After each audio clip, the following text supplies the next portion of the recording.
बिहार विधानमंडल का मानसून सत्र 26 जुलाई यानी कल सोमवार को शुरू होने जा रहा है। मानसून सत्र 5 दिनों का होगा। जाहिर है बेहद छोटा सा सत्र है और जो पहले दिन की कार्यवाही है वो शोक प्रस्ताव में ही चला जाना है, तो सोमवार को कोई बहुत कुछ विधायी कामकाज या सदन की कार्यवाही हो नहीं पाएगी। लेकिन 5 दिनों के इस छोटे सत्र में विपक्ष के पास कुल 4 दिन होंगे जब वह सत्ता पक्ष को या यूं कह लें कि नीतीश सरकार को घेर पाए। 5 का पंच देने के लिए तेजस्वी यादव आज सहयोगी दलों के साथ, मतलब जो भी दल महागठबंधन में शामिल है विपक्षी दल, उनके नेताओं के साथ, विधायकों के साथ, विधान पार्षदों के साथ आज महत्वपूर्ण बैठक करने जा रहे हैं। तेजस्वी यादव विधानसभा के अंदर अपने विधायकों के साथ, विपक्षी विधायकों के साथ सरकार को कैसे घेरेंगे, इसके लिए आज रणनीति बनेगी। यह रणनीति कितनी कारगर होगी विधानसभा के अंदर और विधान परिषद के अंदर, ये तो आने वाला वक्त बताएगा। लेकिन तेजस्वी यादव आज उन एजेंडों पर चर्चा जरूर करेंगे विधायकों के साथ कि किन मुद्दों पर सरकार को घेरा जाए। आज शाम 6 बजे से पूर्व मुख्यमंत्री राबड़ी देवी के 10 सर्कुलर आवास पर यह बैठक बुलाई गई है।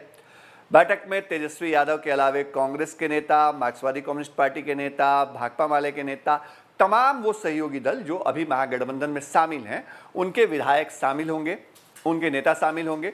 और ये पिछले कुछ अरसे में जो हमने देखा है, जो बिहार के अंदर विपक्षी सियासत है, उसमें ये बहुत दिन बाद ये देखने को मिलेगा कि अलग से किसी पार्टी की विधायक दल के बैठक के पहले, मतलब आरजेडी, कांग्रेस या लेफ्ट की जो पार्टियां हैं, उनके अपने विधायकों की मीटिंग के पहले या उनकी विधायकों की मीटिंग के बनिस्पत महागठबंधन की साझा बैठक होगी।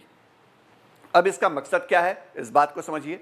मकसद ये है कि विपक्ष अलग अलग खेमों में बटा हुआ न दिखे, वो एकजुट दिखे, उसकी ताकत एक दिखे, और नेता प्रतिपक्ष जो विपक्ष के विधायकों की अगुवाई कर रहे हैं, वो जिन नीतियों को तय करें, उन नीतियों पर सहयोगी दलों की सहमति हो और उस पर ही सरकार को घेरा जाए। अब सवाल पैदा होता है कि वो कौन कौन से मुद्दे हैं जिस पर नीतीश सरकार को तेजस्वी यादव रणनीति बना करके घेरना चाहते हैं। तो मोटे तौर पे जो पहला मुद्दा होगा वो महंगाई का मुद्दा होगा। तेजस्वी यादव या फिर कांग्रेस या फिर लेफ्ट के दल सभी महंगाई के मुद्दे पर अलग अलग आंदोलन या विरोध प्रदर्शन कर चुके हैं। ऐसे में जब ये मुद्दा मानसून सत्र के अंदर उठेगा तो वहां भी सरकार घिरेगी। तेजस्वी यादव का मानना है कि महंगाई के लिए केवल केंद्र सरकार जिम्मेदार नहीं है, राज्य सरकार भी जिम्मेदार है। और खास तौर पे पेट्रोलियम उत्पादों, मतलब पेट्रोल डीजल के ऊपर जो टैक्स लगाया जाता है, उसमें एक बड़ा हिस्सा राज्य सरकार का होता है और वो हिस्सा अगर राज्य सरकार चाहे तो कम करके कीमतों में राहत दे सकती है। नीतीश कुमार ने एक बार ये संकेत भी दिया था, लेकिन फैसला अब तक हुआ नहीं। तो जाहिर तौर पे महंगाई का मुद्दा सबसे बड़ा मुद्दा हो सकता है। इसके बाद कोरोना काल के अंदर बिहार के अंदर जो स्वास्थ्य सेवाओं की खामियां थी, उस मुद्दे पर भी सरकार को घेरने की तैयारी होगी। लॉ एंड ऑर्डर का भी मसला उठेगा, लेकिन सबसे महत्वपूर्ण मसला विधायकों की पिटाई के मामले में महज 2 कांस्टेबल के ऊपर हुई कार्रवाई का हो सकता है।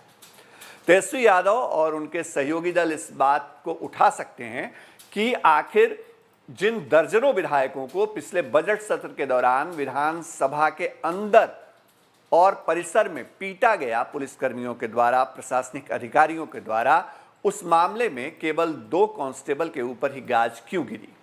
क्यों किसी बड़े अधिकारी के ऊपर गाज नहीं गिरी? जबकि वीडियो फुटेज में हमने देखा था कि दारोगा स्तर के जो अधिकारी थे वो विधायक को जूते और बूट से पीटते नजर आए थे। ये तमाम ऐसे मसले रहेंगे जिस पर आज रणनीति बनने वाली है। तेजस्वी यादव की रणनीति नीतीश कुमार के लिए या सरकार के लिए कितनी बड़ी परेशानी लाएगी, इसका इंतजार करना होगा। फिलहाल तमाम अपडेट के लिए आपके साथ लगातार हम जुड़ते रहेंगे, बताते रहेंगे कि बिहार की सियासत और बिहार में खबरों को लेकर के क्या हलचल है। नमस्कार।